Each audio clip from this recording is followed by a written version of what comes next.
What do you do when the town you built turns its back on you? When the hands you once shook now tie the noose? They call me a witch for healing their sick and speaking my mind. They think they're hanging an old woman. But what happens at dawn isn't an execution, it's an invitation. What would you do if you knew the real monster wore a sheriff's star? Share your thoughts below. The dust of Arizona was a particular kind of hell. It didn't just coat your clothes. It seeped into your soul, gritty and relentless. Elias Finch felt it in his teeth, in the crease of his notebook, in the weary plodding of the donkey that carried him into Dustvale. He'd come from the damp, crowded righteousness of Boston to find the true heart of the frontier, as his editor had grandly put it.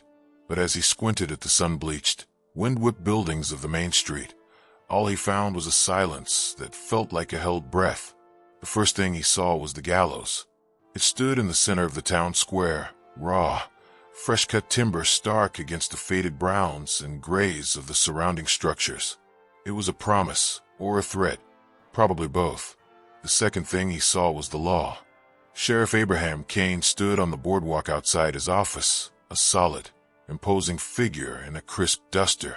His eyes, the color of cold slate, scanned the street, missing nothing. They lingered on Elias for a moment too long, a silent assessment that felt like a physical weight. There was no welcome in that gaze, only a flat, calculating authority. A tall, gaunt man in a severe black coat stood beside him, Reverend Malachi Thorne. His lips moved in a silent murmur, his bony fingers clutching a Bible as if it were a weapon.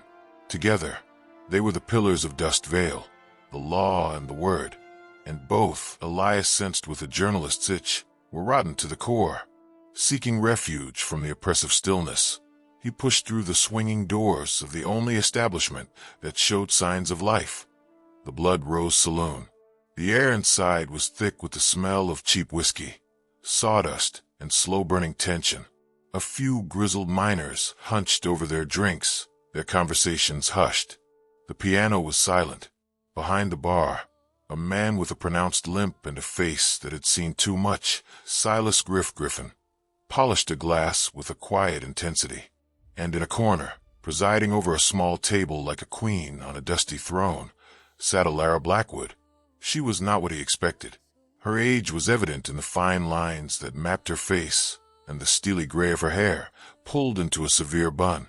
But it was her eyes that arrested him. They were the pale, piercing blue of a high desert sky, holding a keen intelligence that seemed to look right through him. She didn't smile as he approached, merely gestured to the empty chair opposite her. "You are the Eastern scribbler," she stated, her voice a low rasp, like stones grinding together. It wasn't a question. "Elias Finch, ma'am, and you must be Madam Blackwood. Around here, they just call me Elara, or other, less polite things." She took a slow sip of what looked like tea from a chipped porcelain cup. "You picked a hell of a time for a visit, Mr. Finch." Before he could ask why, the saloon doors burst open. Walter Smythe, the bank manager, his face ashen, stumbled in. "My daughter. Clara, she's burning up. Doc Albright is drunk again. She won't stop shaking." A wave of panic went through the room. This was more than a fever. It sounded like the convulsions. Elara's gaze didn't waver. She looked past Walter, towards the bar. "Griff, the small jar, the one with the red wax seal. From Lakota." Silas nodded, his movements economical. He retrieved a tiny clay jar from a hidden shelf and brought it to Elara. She rose, her movements steady and deliberate. "Take me to her, Walter." Elias followed, his reporter's instinct screaming. He watched as Elara entered the Smythe house, ignoring the frantic protests of Walter's wife. He saw her crush a dark, pungent root from the jar into a cup, pour hot water over it, and coax the steaming, bitter-smelling tea down the little girl's throat. For a long, terrifying moment, nothing happened. Then, the girl's violent tremors subsided. Her breathing evened out. The feverish glaze in her eyes cleared, and she fell into a deep, natural sleep. A collective sigh of relief filled the small house. Walter wept, gripping Elara's hand. "Thank you. Oh, God, thank you." But outside, standing on the porch with venomous satisfaction, was Maeve Crow, the sheriff's deputy's wife. Her eyes were bright with malice. She hadn't seen a healing. She had seen a spectacle. That evening, Reverend Thorne's sermon was not about grace. It was about corruption. He stood before his flock, his voice a thunderous condemnation. "And we have allowed a serpent in our garden," he roared, his fingers stabbing the air. "One who traffics with heathen spirits and brews potions from the devil's own garden. She offers succor, but it is a poison for the soul, a blight upon our land, a witch in our midst." He didn't say her name. He didn't need to. Every eye in the congregation slid towards Elias, who stood at the back, and then towards the doors of the Blood Rose. Later that night, as Elias tried to make sense of his notes in his rented room, the sound of heavy, purposeful boots echoed on the boardwalk. He went to his window and looked down. Sheriff Kane, with the hulking Jedediah Crow at his side, stood at the doors of the saloon. He didn't bother to go in. He simply hammered his fist against the frame, the sound unnaturally loud in the sleeping town. "Elara Blackwood." Kane's voice cut through the night, cold and absolute. "By the authority vested in me, I am placing you under arrest for the practice of witchcraft and consort with infernal powers. Open this door." The door opened, revealing Elara, a shawl draped over her shoulders. She didn't look afraid. She looked resigned, and yet fiercely defiant. "Always a pleasure, Abraham," she said, her voice calm. "I was wondering when you'd finally run out of other people to do your dirty work." Jedediah roughly grabbed her arm. She didn't struggle, but her pale blue eyes locked with Elias's in the window above for a fleeting second. It was not a look that begged for help. It was a look that imparted a terrible, unspoken truth. As they marched her away towards the jail, Elias Finch finally understood the heart of the frontier. It wasn't about freedom or opportunity. It was a stark, simple choice. You were either the one with the power to accuse, or you were the one with the noose around your neck, and he had just arrived in time to see which side he was on. The cell in Sheriff Kane's office was little more than an iron cage at the back of the single room, smelling of stale sweat, rust, and despair. The cot was a thin slab of wood with a threadbare blanket. Elara Blackwood sat on it, her back straight, her hands folded in her lap. She did not look like a prisoner. She looked like a sovereign waiting in a temporary, inconvenient antechamber. Outside the barred window, the town of Dustvale was stitching a noose for her, not from hemp, but from whispers. The gossip began at first light, carried on the shrill voice of Maeve Crow. She stood outside the general store, a cluster of women drawn to her like flies to carrion. "It was no simple tea, I tell you," Maeve hissed, her eyes wide with feigned terror.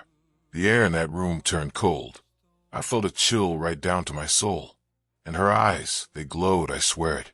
She was chanting in some heathen tongue. The story mutated with each retelling.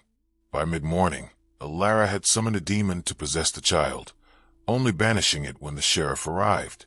By noon, she had poisoned the girl first to make her healing seem more miraculous. Elias Finch, his stomach churning, moved through the crowd, his notebook a useless shield against the tide of hysteria. He approached Hannah Reed, the tailor, a woman with kind, tired eyes. "Mrs. Reed, you've known Madam Blackwood for years. Surely you don't believe this." Hannah wouldn't meet his gaze, nervously fiddling with a spool of thread. She has always been different, Mr. Finch. She knows things she shouldn't. My Tommy, he had a racking cough last winter. Doc Albright's syrup did nothing. 1 cup of her tea gone." She looked around furtively, but perhaps the price for such a cure is too high. The corruption was complete. Elara's kindnesses were now evidence of her damnation. Inside the Blood Rose, the air was thick with a different kind of tension. Silas Griffin polished the same glass for the 10th time, his movement stiff with suppressed rage. Belle DuPont paced the floor, her usual vibrant energy coiled into a tight spring. "We have to do something, Griff," she whispered fiercely. "We can't just let them. "I know." Silas's voice was a low growl. "But charging in there like a bull won't help her. It's what he wants." He didn't need to say who he was. "We need proof. We need to find out why Kane is really doing this." Elias slipped in through the back door. "It's a witch hunt in the truest sense," he said, his voice grim. "They're building a case on fear and lies. No one will speak against Maeve Crow or the Reverend. Then we find those who are scared, but not convinced," Silas said, his eyes narrowing. "The doc, he's a drunk, but he's not stupid. And the new Reverend, Grace, he seems less fanatical than Thorn." Their clandestine meeting was interrupted by the heavy tread of boots. Jedediah Crow swaggered into the saloon, a cruel smile playing on his lips. "Place is closed," Silas said flatly, not looking up from his glass. "Just here on official business, Griff," Jed drawled. He walked over to the bar and leaned in close, his voice dropping to a venomous whisper meant for all to hear. "The witch is being uncooperative. But don't you worry. The sheriff has his methods of persuasion. We'll have a confession by sundown." The image those words conjured, of Elara, alone and at the mercy of Cain and this brute, sent a cold fury through Elias. Belle looked like she might be sick. Back in the cell, the persuasion began. It wasn't overt, not at first. Sheriff Cain simply sat at his desk, his chair tilted back, and talked. "You've been a thorn in my side for 30 years, Elara," he said, his voice conversational. "You and your independence. Your saloon, a haven for drunks and degenerates. A woman who thinks she's equal to a man. The good book has things to say about that." Elara remained silent, her gaze fixed on a crack in the far wall. "Then there's the matter of land," Cain continued, his tone hardening. "The parcel your saloon sits on. Prime real estate. The bank has concerns. And the new mine they're opening up near the mesa. They need a clear title. Your stubbornness is bad for business, Elara. Bad for progress." He stood up and walked to the bars, his presence looming. "Confess. Admit your dealings with the devil. Renounce your ways. Do that, and the judge might be lenient. Exile, perhaps, instead of the rope." Finally, Elara turned her head. Her pale blue eyes held not fear, but a deep, ancient pity. "You mistake my silence for weakness, Abraham. You always have. You speak of the devil, but you've never understood the land you seek to own. It does not suffer fools, or tyrants." Cain's face darkened. He nodded to Jedediah, who unlocked the cell door and stepped inside. This was the physical part. Jed was careful, precise. A backhanded slap that split her lip. A fist to the gut that drove the air from her lungs. He never left marks that would be easily visible in a courtroom. Through it all, Elara did not cry out. She took the pain, her breath coming in ragged gasps, her eyes never leaving Jed's face. When he was done, he leaned in close, his breath reeking of tobacco. "Still feeling proud, old woman?" Elara slowly, painfully, raised her head. She gathered the blood and saliva in her mouth and spat, the spittle landing on the toe of Jed's polished boot. The calm before the real storm. She rasped, each word a struggle. "You should enjoy it." Jed stared at her, a flicker of unease in his cruel eyes. He wiped his boot on her blanket and left, locking the cell behind him. Alone again, Elara leaned back against the cold stone wall. A tiny, grim smile touched her bloody lips. They thought they were breaking her. They were only watering the seeds of their own destruction. The real trial had not yet begun. The trial was not held in a courthouse. It was a spectacle staged in the town square, beneath the looming shadow of the very gallows meant for its conclusion. The sun beat down with a brutal, impartial glare, turning the packed earth to dust and the air to a suffocating haze. The people of Dustvale formed a restless, murmuring semicircle, their faces a mosaic of fear, fervent belief, and morbid curiosity. Judge Horatio Whitaker, a man whose jowls hung heavy with the weight of Cain's coin and Thorn's influence, sat at a simple table, gavel in hand. There was no jury of peers. There was only the crowd, and their verdict had already been whispered into existence. Elias Finch found a place at the edge of the crowd, his notebook feeling like a child's toy against the tide of righteous anger. Silas and Belle stood near the front, their postures rigid, two islands of silent defiance in a sea of condemnation. Lakota watched from the shadow of a nearby alley, her expression unreadable, a silent witness to the white man's justice. Sheriff Kane was the first to speak, his voice projecting across the square with practiced authority. He painted a picture of a town under siege not by outlaws, but by a subtle, insidious evil. He spoke of unnatural healings, of livestock dying after Elara had passed by, of a woman who dared to live outside the bounds of God and man. Her very existence is a corruption, Kane declared, his gaze sweeping over the crowd. She holds sway over the weak-minded. She consorts with heathens, and she defies the natural order. She is a poison in our well, a blight on our souls. Then the witnesses came. Maeve Crow took the stand, her hand fluttering to her chest as she recounted the demonic chill in the Smythe house, the glow in Elara's eyes. Her performance was masterful, a tapestry of lies woven with threads of genuine belief in her own righteousness. Walter Smythe was called next. He shuffled forward, a broken man. He could not meet Elara's gaze. "Is it true?" Kane asked, his voice deceptively soft, "that the accused used a strange, pagan potion on your daughter?" Walter's shoulders slumped. "Yes, Sheriff." "And did you, at any point, give her permission to practice her dark arts on your child?" A tear traced a path through the dust on Walter's cheek. "No, Sheriff. I was desperate." The betrayal was complete. He had traded his savior's reputation for his family's social survival. Reverend Thorne was the climax. He did not merely testify. He preached a sermon of damnation. "The scriptures are clear," he thundered, his finger pointing accusingly at Elara. "Thou shalt not suffer a witch to live. This woman is not a mere criminal. She is an agent of the adversary. To spare her is to condemn this entire town to eternal fire. Her death is not murder. It is a holy purification." The crowd roared its approval.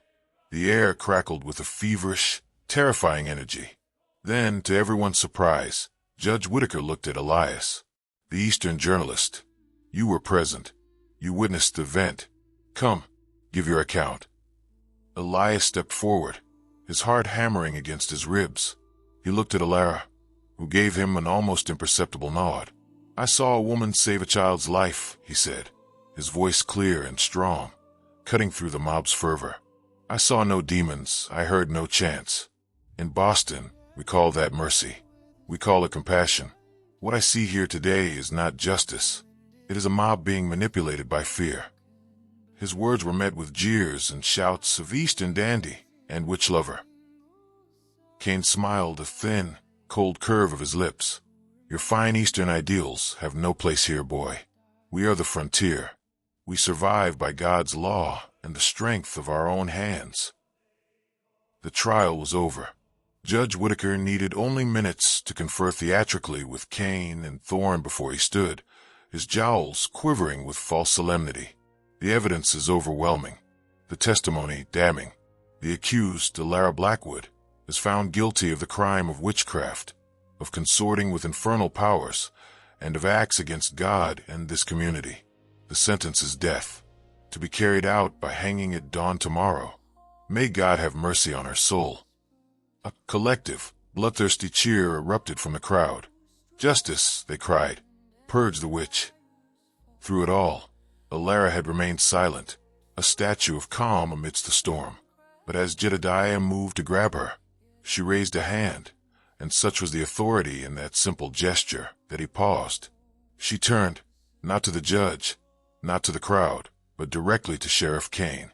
Her voice, when it came, was low, yet it carried to the very edges of the square, silencing the cheers. "You speak of God's law, Abraham," she said, her pale eyes boring into him. "But you have broken the only law that truly matters, the law of this land." She took a step forward, her chains clinking softly. "You think you are hanging an old woman, but when you hang me, you hang the last thread of mercy this town possessed. You think you are killing a witch. You are unleashing one." She raised her chin, her gaze sweeping over the gallows, the crowd, and finally back to Kane. "Benny Astajanen, Senin Sanunu de Muhurlamus Alakaxen," she whispered, the foreign words laced with an ancient power. Then, in English, for all to hear, "This earth you covet, it will not have me. It will have you." A sudden, inexplicable silence fell. For a single, breathless moment, the crowd's certainty wavered. The bravado drained from Kane's face, replaced by a flicker of something primal and cold. Not fear, but recognition. He was not looking at a helpless old woman. He was looking at a force of nature he had foolishly provoked. Then the moment broke. Jedediah roughly grabbed her arm and pulled her towards the jail. The crowd's roar returned, louder now, as if to drown out the echo of her prophecy. But the seed had been planted. In the dust of the square, under the relentless sun, a deep and terrible doubt had taken root. The execution was no longer just a punishment. It had become a covenant, and Elara Blackwood had just named the terms. The heavy oak door of the Blood Rose Saloon was locked. Its windows shuddered against the dying light and the triumphant cacophony of the town. Inside, the air was thick with the ghosts of laughter and the stark reality of despair. The only illumination came from a single oil lamp on the bar, casting long, dancing shadows that seemed to cling to the silent piano and the empty tables. Silas Griffin stood behind the bar, but he wasn't polishing glasses. He was staring at a bottle of Kentucky bourbon, Elara's private stock, as if it held answers. His knuckles were white where he gripped the wood. Belle DuPont sat on the edge of the stage, her vibrant red dress seeming to mock the gloom. Her head bowed. The silence was a physical weight. The back door creaked open, and Elias Finch slipped inside, followed by the scent of desert night and a swirl of dust. Lakota entered behind him, her movements silent as a shadow. Her presence in the saloon was a rare and grave occurrence. "She's in the cell," Elias reported, his voice hoarse. "Kane has Jedediah and another man guarding the office. There's no getting to her. We have to try." Belle's head snapped up, her eyes glittering with unshed tears. "We can't just let them at dawn." The word hung in the air, ugly and final. "And do what, Belle?" Silas's voice was a low, weary rumble. "Charge in, guns blazing. That's exactly what Kane wants. He'd gun us down before we cleared the doorway and call it a justified shooting. Then who's left to remember her? Who's left to tell the truth?" "Then what?" Belle shot back, her voice cracking. "We drink a toast as they hang her." "There will be no toast," a calm, rasping voice said from the top of the cellar stairs. They all turned. Elara stood there, disheveled but impossibly composed, a faint, dark bruise blooming on her cheekbone. For a heart-stopping moment, they thought she had escaped. Then Elias saw the faint shimmer around her form, the way the lamplight seemed to pass through her slightly. It was an apparition, projection. "Elara," Silas whispered, his tough exterior crumbling for a single, vulnerable moment. "A trick Lakota taught me long ago," the spectral image of Elara said, a faint smile touching her lips. "The mind can travel where the body cannot. Do not waste your strength on a futile rescue. It would only add your bodies to the pyre of their ignorance." "But we can't just do nothing," Elias pleaded, stepping forward. "There must be a way, an appeal." "Child," Elara's voice was gentle but firm, cutting him off. "This is not about law. It is about land. It is about power. And it is about a balance that Kane has shattered." Her gaze swept over them. "I have known this day would come since I first felt the rot setting into this town's heart. I have been preparing." She gestured, and her shimmering hand pointed to Lakota. "The stories your people tell, of the earth that breathes, that remembers." Lakota nodded, her dark eyes solemn. "The old ones, the heart of the desert. It does not tolerate a poisoned wound. It will cleanse itself." "Precisely," Elara said. She turned her focus to Silas. "In my quarters, beneath the floorboard under my bed, there's a small iron box. Bring it." Silas moved without hesitation, taking the stairs 2 at a time. He returned moments later, holding a small, unadorned box. He placed it on the bar. Elara's apparition gestured for him to open it. Inside, nestled on a bed of faded velvet, lay a tarnished metallic talisman. It was roughly the size of a silver dollar, but its shape was unnatural. twisting, spiraling form that seemed to mimic a whirlwind or a petrified root system. It felt ancient and utterly alien. "This is the key," Elara explained. "Tomorrow, at the gallows, you must be there. All of you. You must be close. When the time is right, when the shadow of the noose falls upon me, Silas, you must hold this. You must focus your will, your anger, your hope into it. You must call for justice." Silas picked up the talisman. It was cold, but a faint, almost imperceptible vibration hummed against his palm. "Call to what, Elara?" "To the only jury that matters now," she replied, her image beginning to flicker. "To the land itself." Elias stared, his journalist's mind reeling. This was beyond reason, beyond his understanding of the world. But looking at the unwavering faith on Silas's face, the grim acceptance on Lakota's, he knew reason had left Dustvale the moment the trial began.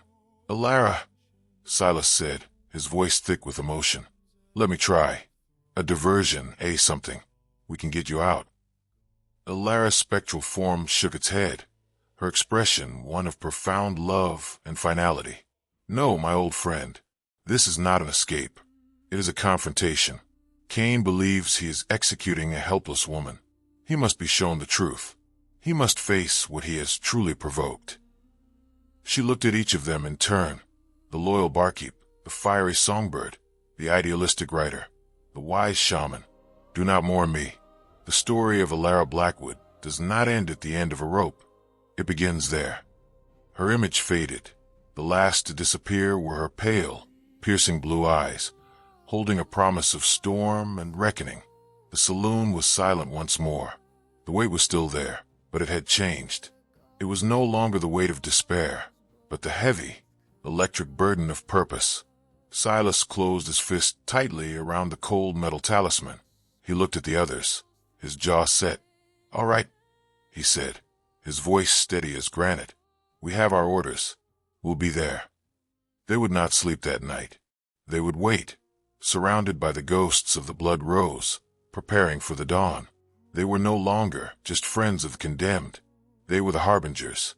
Dawn in the Arizona desert was not a gentle awakening. It was a violent, beautiful assault.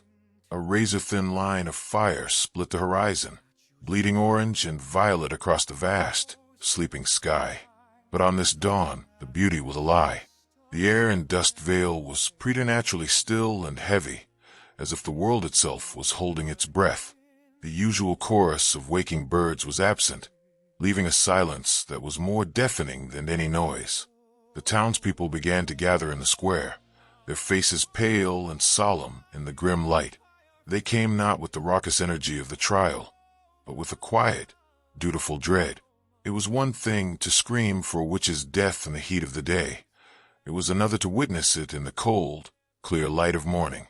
Elias, Silas, Bell, and Lakota stood together at the front of the crowd, a small, defiant island. Silas's hand was clenched in his pocket, his fingers wrapped tightly around the cold, alien shape of the talisman. It pulsed with a faint, dormant energy, a sleeping serpent waiting to be awakened. Belle stood ramrod straight, her knuckles white as she gripped Elias's arm. Lakota's eyes were closed, her lips moving in a silent chant, her feet feeling the subtle tremors deep within the earth that others could not perceive. The door to the sheriff's office opened. Sheriff Abraham Kane emerged first, his face a mask of stern, impersonal authority. His star gleamed in the nascent light. Behind him, Reverend Malachi Thorne followed, his Bible clutched to his chest, his lips set in a thin line of righteous satisfaction. Then came Jedediah Crow, pulling on the rope that bound Elara Blackwood's hands behind her back. She walked with a grace that stole the breath from Elias's lungs. There was no stumble, no fear, no resistance. Her head was high, her gray hair catching the first rays of the sun like a silver crown. The bruise on her cheek was a dark smudge against her pale skin, but her eyes were clear and calm, reflecting the fiery dawn. She looked less like a prisoner being led to her death, and more like a priestess approaching an altar. A collective, uneasy murmur rippled through the crowd. This was not the cackling crone of their fears. This was the woman who had served them drinks, healed their children, and listened to their troubles for 30 years. Jedediah shoved her up the creaky wooden steps of the gallows. The platform groaned under their weight. The noose hung from the crossbeam, a stark, ominous silhouette against the brightening sky. The hangman, a hooded, anonymous figure, stood waiting by the lever. Reverend Thorne stepped forward, raising his hands. "Let us pray. Let us ask the Lord to forgive this sinner's soul and to cleanse our town of her wickedness." His words fell flat, swallowed by the heavy silence. Few heads bowed. Cain stepped up next. "Elara Blackwood, you have been found guilty of witchcraft and sentenced to hang by the neck until you are dead. Do you have any last words?" All eyes fixed on her. The entire square seemed to lean in. Elara's gaze swept over the faces of the crowd. The fearful, the hateful, the remorseful. She saw Walter Smythe look away in shame. She saw Hannah Reed weeping silently. Her eyes finally came to rest on Cain. There was no plea in them, no curse, only a profound, ancient knowing. She did not speak to the crowd. She did not speak to God. She spoke directly to the sheriff, her voice low, yet carrying with an unnatural clarity on the still air. "You have mistaken my kindness for weakness, Abraham. You have mistaken this land for a thing to be owned." She paused, her eyes lifting past him, to the distant, purple-hued mesas. "You believe you are the master of this place, but the desert has only one master." She took a slow, deep breath, as if inhaling the very soul of the dawn. Then she delivered her final, simple command, not to the man, but to the world itself. Now, the hangman, confused by the cue, looked at Cain. The sheriff gave a sharp, impatient nod. The hangman pulled the lever. The trapdoor fell away with a sickening, final crack. Elara's body dropped, but the sound that followed was not the snap of a neck. It was a deep, guttural groan that did not come from any human throat. It came from the earth beneath their feet. And in Silas's pocket, the talisman erupted into a searing, blinding white heat. For a single, suspended heartbeat, nothing happened. Elara's body hung in the void beneath the gallows, the rope taut, her neck unbroken. The scene was frozen, a grotesque painting of a botched execution. Then the world broke apart. The groan that had risen from the earth swelled into a deafening roar. The ground beneath the town square buckled like a living thing in agony. A jagged fissure split the packed earth with the sound of 1,000 rifles firing at once, snaking directly beneath the gallows. From the yawning blackness within, not lava, but seething, oily black smoke erupted, smelling of ozone, ancient stone, and raw power. The talisman in Silas's fist was no longer just hot. It was a tiny star, its light pulsing in time with the earth's violent convulsions. He didn't need to focus his will. The artifact was drinking directly from the wellspring of fury, now being unleashed. The gallows, the symbol of the town's corrupted justice, shuddered violently. The wood, once dead and cut, now seemed to writhe with a terrible, unnatural life. The noose around Elara's neck, woven from hemp, began to smolder and then disintegrated into ash, freeing her. She dropped a short distance to the fractured ground, landing on her knees, her bound hands now before her as the rope burned away. She was coughing, gasping, but alive. Her eyes, when she raised them, blazed with the same unearthly light as the talisman. Panic, pure and undiluted, consumed the square. The solemn dread of moments before shattered into a primal scream of terror. People scrambled over each other, slipping on the shaking ground, their cries lost in the cataclysmic din. The church bell began to peal wildly, not from any human hand, but from the violence of the quake, a discordant knell for the dying order. Then the earth began to give birth. From the main fissure and from a dozen other smaller cracks that radiated outwards, figures began to emerge. They were not demons from a Christian hell, but something older, more primal. They were the elementals. Their bodies were composed of the very substance of the desert, packed, sun-baked earth, jagged sandstone, twisted mesquite roots, and spines of cholera cactus. They stood twice the height of a man, their forms shifting and grinding, with eyes that were glowing, molten embers. They moved with a slow, inexorable purpose, their every footfall a minor tremor. Their judgment was immediate and selective. One of the creatures lumbered towards the sheriff's office. It did not break down the door. It simply walked through the wall, the wood and adobe exploding inward as if made of sand. Another made for the church. It raised a limb of solid granite and brought it down upon the bell tower. The structure collapsed in a cloud of dust and splintered wood, silencing the frantic bell mid-chime. Reverend Thorne, who had been standing frozen on the gallows platform, screamed as a massive, root-like hand closed around his waist. He was lifted, his eyes wide with a terror his faith could not comprehend, and hurled into the collapsing wreckage of his own church. The real evil had not been in the saloon. It had been standing in his pulpit. Elias, Silas, and Bell stood transfixed, shielded by some unseen bubble of calm around Lakota, who stood with her arms outstretched, her face ecstatic and terrible. She was not controlling the storm. She was welcoming it, a conductor to the land symphony of vengeance. Don't just stand there. Silas roared over the chaos, the talisman's light finally subsiding to a dull thrum in his hand. Help who you can. Get people away from the buildings. His voice broke their paralysis. Elias grabbed a woman who had fallen, pulling her to her feet and shoving her towards the relative safety of the open desert. Bell, with a surprising strength, dragged a sobbing child from beneath a collapsed awning. Through the dust and the screaming, Elias saw Sheriff Kane. He was not running. He stood amid the ruin, his face a contorted mask of not fear, but incandescent rage. He drew his revolver and fired at one of the elementals point blank. The bullet struck the creature's chest of solid rock with a spang, leaving only a faint scratch.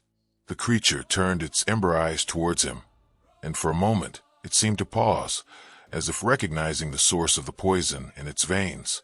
Elara, now free, rose to her full height amidst the chaos. She was not fleeing. She was surveying the work. Her gaze met Kane's across the devastated square. There was no triumph in her eyes, only a cold, terrible confirmation. The hanging was over. The reckoning had begun, and the jury was made of stone and root and the furious heart of the earth itself. The initial, blind panic began to crystallize into a more directed terror as the earth's violent convulsions subsided into a low, constant growl. The elementals, these avatars of stone and soil, did not rampage mindlessly. They moved with a chilling, deliberate intent, their glowing eyes scanning the ruins as if reading from an invisible scroll of judgment. Their targets were unequivocal. A creature of packed earth and twisted ironwood stomped towards the Crow residence. Maeve Crow, who had been watching the execution from her porch with ghoulish satisfaction, now stood frozen in her doorway, her face a mask of sheer disbelief. The elemental did not break down the door. It simply placed a massive hand against the front wall of the house and pushed. The structure groaned, splintered, and collapsed in on itself like a house of cards, burying her shrill screams under a cloud of dust and shattered timber. Her husband Jedediah's prized whiskey collection, a symbol of his petty power, seeped into the thirsty ground. Another, a hulking form of jagged sandstone, approached the bank. Walter Smythe, who had been cowering inside, scrambled out just as the creature tore the heavy iron door from its hinges and crumpled it in its grasp like parchment. The elemental reached inside, and the sound of splintering wood and jangling metal was the sound of the town's economic stranglehold being physically broken. Yet, amidst the targeted destruction, there were islands of eerie sanctuary. The Blood Rose Saloon stood completely untouched. Not a single shutter was loose. Not a bottle behind the bar had rattled free. The elementals gave it a wide berth, as if respecting a sacred boundary. Similarly, the small, modest homes of Hannah Reed and Doc Albright, though shaken, remained structurally intact. When a root and thorn creature passed the Doc's porch, where the old man sat clutching a bottle of whiskey not in fear but in awe, it simply inclined its stony head and moved on. Elias, his journalist's instincts overridden by a primal need to survive and help, found himself pulling a dazed miner from the wreckage of the general store. He looked up to see Silas and Belle working in tandem, directing a group of terrified families towards the open desert, away from the crumbling buildings. They moved through the chaos like skilled sailors in a storm, their actions guided by a grim purpose that transcended their fear. Lakota stood at the epicenter of it all, near the shattered gallows. She was not moving, but her presence was a fulcrum. She watched the elementals with a profound understanding, her hand occasionally gesturing, not to command them, but as if to say, "I see you. Your work is just." One of the creatures, a being of swirling dust and obsidian shards, paused before her. It seemed to listen to the silent desert air between them before turning to grind the remains of the sheriff's signpost into the dirt. It was then that Elias saw the ultimate act of symbolic justice.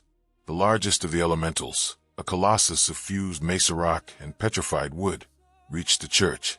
Reverend Thorne, having survived the initial collapse of the bell tower, had scrambled to the pulpit, clutching his Bible and screaming verses of exorcism into the dust-choked air. "I cast you out, demon. In the name of the Lord, I command you back to the pit." The elemental stopped. It seemed to consider the frantic little man. Then, with a slow, deliberate motion, it reached out not for Thorne, but for the large, ornate cross that hung above the altar. It closed its stone fingers around the symbol and crushed it. The sound was not of splintering wood, but of finality. Thorne's screams cut off as a section of the collapsing roof gave way, entombing him in the rubble of the very institution he had used to condemn an innocent woman. The God he had invoked had not answered. The land had. Through the clearing dust, Sheriff Kane emerged. He was no longer the composed figure of authority. His hat was gone, his clothes were torn, and his face was smeared with grime and a fury so pure it was almost luminous. He saw Elara, standing tall amidst the destruction he had brought upon his own town. He saw his legacy being systematically dismantled by the very earth he had claimed to tame. He drew his revolver again, but this time, he didn't aim at the elementals. He aimed at Elara. "This is your doing, witch," he roared, his voice raw. "This is your devilry." But before his finger could tighten on the trigger, the ground at his feet erupted. A network of thick, thorny roots, the same kind that grew on the nearby mesa, burst from the soil, wrapping around his legs and arms with the speed of striking snakes. They didn't crush him. They immobilized him, holding him fast in a living, unyielding prison. The gun fell from his grasp. He was not to be granted a martyr's death. He was to be forced to watch, to witness the complete and utter annihilation of everything he had built on a foundation of greed and fear. The real evil had indeed sat in the sheriff's office, and now the land itself had come to collect its due. The world had been reduced to a monochrome of dust and despair, but Abraham Kane saw only a searing, crimson rage, held fast by the thorny roots. A prisoner in the town he had ruled, he was a statue of impotent fury. The roots bit deep into his flesh, not drawing blood, but siphoning something else, his authority, his control, the very illusion of his power. They were chains made of life, and they humiliated him more than any iron ever could. He watched his town die, not in a blaze of glory, but in a grinding, methodical deconstruction. The elementals, having leveled the physical symbols of his regime, now began a different work. The one of fused mesa rock placed its hands on the ground where the bank had stood, and the earth swallowed the shattered safe and scattered coins, cleansing the ground of their taint. Another did the same to the ruins of the Crow House, the earth churning like water until no trace of the structure remained. It was a purification, and he was being forced to attend the sermon. His eyes, burning with hatred, found Elara. She stood near the fissure. The oily black smoke now dissipated. She was breathing heavily, one hand pressed against her bruised throat, but her posture was one of unwavering resolve. She met his gaze, and in her eyes, he saw no gloating, no petty victory. He saw only the cold, hard truth of the desert. It endured, and it erased those who did not respect it. A guttural sound, not entirely human, ripped from Kane's throat. "This changes nothing, witch. You've destroyed the town, but you haven't beaten me." Elara's voice, though hoarse from the noose, carried across the devastation. You still don't understand, Abraham. This was never about beating you. It was about stopping you. The land has its own justice. You were the infection. This, she gestured to the elementals, to the churned earth, is the fever that burns it out. The roots holding Cain suddenly loosened their grip, then retreated back into the earth as if they had never been. He stumbled forward, free. It was a taunt, a challenge. He didn't hesitate. He lunged for his fallen revolver, his movements fueled by a desperate, cornered animal's instinct. But as his fingers closed around the cool ivory of the grip, something within him shifted. The rage didn't subside. It condensed, it focused. The facade of the stern lawman finally shattered, revealing the raw, hungry thing that had always lived beneath.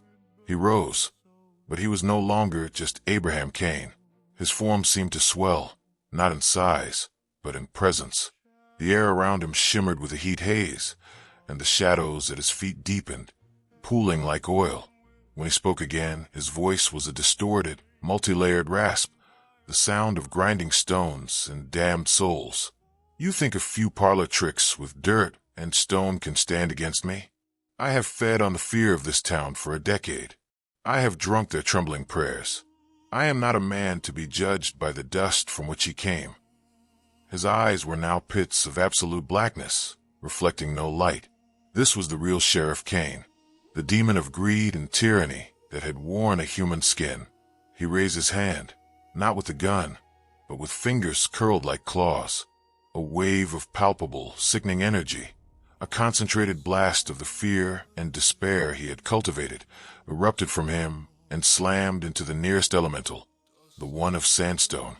The creature staggered. Where the dark energy struck, the sandstone cracked and grayed, crumbling to dust. For the first time, the elemental forces of the land seemed vulnerable. A triumphant, horrific smile stretched Cain's lips, revealing teeth that seemed too long, too sharp. Elara didn't flinch. You see, she called out to the others, her voice strong. You see the true face of the evil we faced. Silas, Elias, and Bell watched in horror, their brief hope turning to ash. The thing that was Cain was a corruption that could not be felled by a bullet or a stone fist. Cain gathered another wave of darkness, this one larger, aimed directly at Elara. I will unmake you, woman. I will scatter your dust to the winds. He was about to unleash the killing blow when a shot rang out. Silas stood, his own revolver smoking, his face a grim mask. The bullet struck Cain in the shoulder. The sheriff, the demon, jerked, but the wound didn't bleed. Instead, a wisp of the same black smoke that had risen from the fissure curled from the hole. The distraction, however, was enough. The dark energy meant for Elara dissipated. Cain slowly turned his head, his black eyes fixing on Silas. The smile returned, wider, more terrible. The loyal dog, you will die first. He was fully revealed now. The final veil had dropped. The battle for Dustvale was no longer between a sheriff and a witch. It was between the land's ancient heart and a parasite that had poisoned it. And the parasite was ready to fight back. The thing that had been Sheriff Cain turned its void-like eyes from Silas back to Elara. The momentary distraction had cost it nothing but a wisp of its essence. The air around it crackled with a malevolent hunger, the very antithesis of the elemental's ancient, grounded power. You think a piece of lead can harm me? The demon's layered voice boomed, the sound scraping against the soul. I am not flesh. I am the whisper of greed in the night. I am the certainty of the noose. I am fear itself. It raised both hands now, and the darkness coalesced into a swirling vortex between its palms, a miniature star of pure negation. It was preparing to obliterate Elara, to erase her from existence and extinguish the land's defiance in one cataclysmic strike. Silas fired again and again. The bullets passed through the demon's form, each impact releasing a puff of black smoke, but doing no substantial harm. Elias looked around frantically for a weapon, an idea, anything. Belle clung to his arm, her face a mask of terror. They were powerless against this, but Elara was not. As the demon hurled the sphere of darkness towards her, she didn't try to run. She didn't try to summon another elemental. Instead, she dropped to her knees and slammed her bare hands, palms open, onto the ravaged earth. She did not call for destruction. She called for remembrance. The ground where her hands touched began to glow with a soft, golden light. Visions, like heat hazes, erupted from the soil, unfolding in the air around them. They were not her memories, but the land's. The townspeople, frozen in their panic, saw them too. They saw the pristine desert as it was a century ago, a vast, beautiful expanse of silence and wind. They saw the first settlers, not as conquerors, but as hopeful, fragile beings, building their humble shacks with reverence. They saw a younger Elara, not brewing potions, but planting a small, defiant garden behind her new saloon, her hands tender on the soil. They saw Sheriff Kane's first day, the ambition already a cold fire in his eyes. They saw him taking his first bribe, strong-arming a miner out of his claim, the land groaning under the injustice. They saw Walter Smythe, forced to sign a fraudulent document, his shame staining the ground. They saw the fear, the lies, the whispered threats, each one a poison seeping into the earth, a weight upon its soul. The vortex of darkness meant for Elara struck this field of living memory and dissolved. It could not exist in the face of such pure, undeniable truth. The demon staggered back, hissing, "Lies, ancient dust."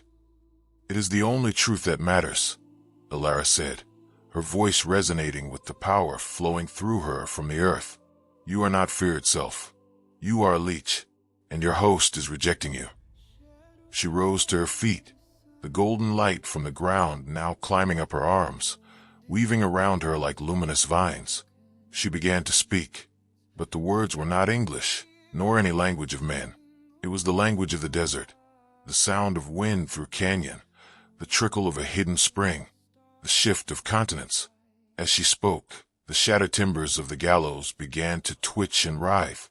The wood, stained with the intent of 100 hangings, was answering a higher call. The ropes that had once held nooses uncoiled like serpents.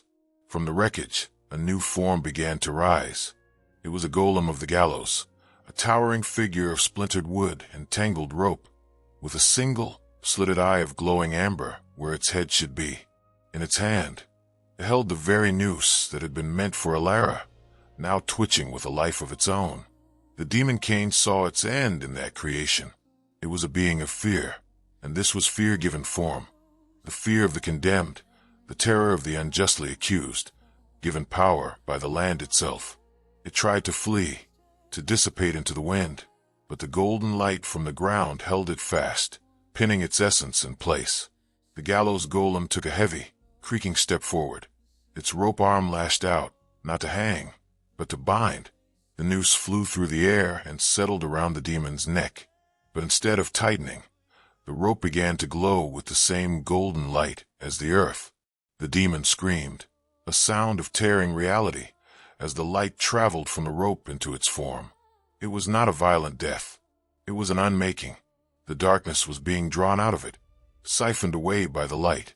The towering, menacing form of Cain began to shrink, the blackness receding from his eyes.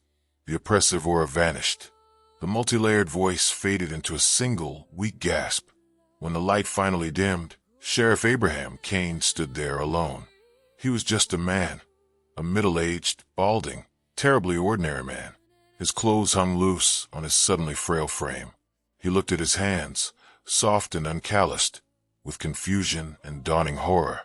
All the power, the ambition, the infernal strength, it was all gone.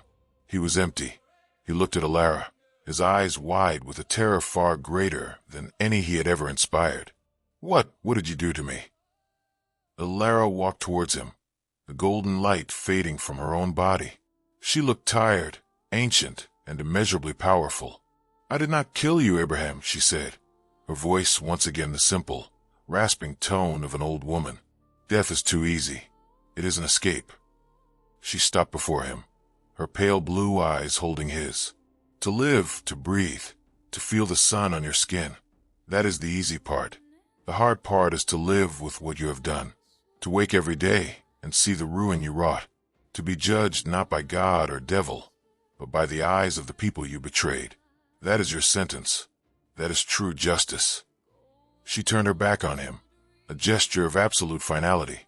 The gallows golem crumbled, returning to inert wood and rope. The elementals, their work done, sank back into the earth, the fissure sealing behind them as if they had never been. The land had been cleansed. All that remained was the dust, the ruins, and a powerless, ordinary man standing in the wreckage of his own life. For Abraham Cain, the hanging was over. The true punishment had just begun. The silence that fell over Dustvale was deeper than any that had come before. It was not the silence of fear or anticipation, but the profound, exhausted quiet that follows a storm. The dust began to settle, revealing a town forever altered. The church was a pile of splintered timber, the bank a scar in the earth, the crow house a memory. The gallows stood as a skeletal ruin, a monument to a justice that had failed and the one that had taken its place. In the center of it all, Abraham Cain stood, a hollow man. He took a stumbling step, then another, his eyes vacant, scanning the faces of the people he had ruled. He saw no reverence, no fear, only a cold, hard clarity. Walter Smythe looked him in the eye, his own shame replaced by a grim acknowledgement of the truth. Hannah Reed simply turned her back, leading her son away. There was nothing left for him here. He shuffled towards the desert, a solitary figure swallowed by the vast, indifferent landscape, his sentence to wander. The healing began not with grand speeches, but with small, deliberate actions. Silas Griffin was the first to move. He picked up a splintered plank from the ruins of the general store and carried it back towards the blood rose. It was a simple, powerful gesture. Belle DuPont followed, gathering up scattered cans of food. Then Elias Finch, his reporter's hands now calloused and dirty, began helping to clear debris. One by one, the people of Dustvale emerged from their shock. They did not look to a new leader. They looked to each other, and they looked to the untouched saloon, its sign still proudly declaring, "The Blood Rose." It was the only thing that had withstood the storm, and it became their compass. Elara did not command them.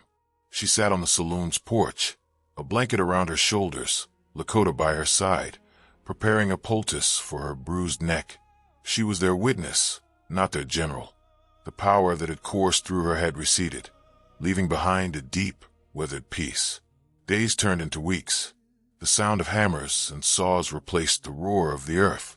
The new structures were different, humbler, built with a newfound respect for the space they occupied. The saloon reopened, but it was no longer just a place for whiskey and cards. It became the town's heart. Meetings were held there. Disputes were settled by a council of Silas, Belle, Lakota, and a now-sober Doc Albright. Reverend Samuel Grace, his faith tempered and deepened by the ordeal, held simple services under the open sky, speaking of mercy and stewardship. Elias never wrote the story he had intended. The truth of Dustvale was too vast, too raw for the pages of a Boston newspaper. Instead, he used the printing press that had been salvaged from the post office. He published the first edition of the Dustvale Clarion. The headline was simple: "What was built on sand is fallen. What we build now is ours." It contained no sensationalism, only the facts of their rebirth, a public ledger of their supplies, and a column where Lakota shared the old names for the plants and the stories of the land. It was a record for themselves, a promise to remember. One evening, as the sun painted the mesas in shades of rose and gold, Elias found Elara on the porch. She was watching the people, Silas sharing a laugh with Belle, Tommy Reed helping Reverend Grace raise the frame of a new schoolhouse. "It's a different town," Elias said, leaning against the railing. "It is the town it was always meant to be," Elara replied, her gaze soft. "It just took a severe fever to burn out the sickness." She turned to him. "And you, Elias Finch? The frontier wasn't what you expected." He smiled, a genuine, easy expression that had been absent when he first arrived. "No, it's better. It's real. I'm not leaving." Elara nodded, as if she had known all along. The story of Elara Blackwood did not end at the end of a rope. It began there. She was not the witch of Dustvale. she was its keeper. And as the first stars emerged in the vast desert sky, town, built from the ashes of its own past, breathed around her, alive, flawed, and finally free. Thank you for watching. First of all, the stories we tell are either entirely fictional or inspired by real events. If you have any stories you'd like to share with us, let's chat in the comment section. If you liked our story, we'd appreciate it if you gave our video a like. Don't forget to subscribe to the channel and turn on notifications to stay updated on our next videos.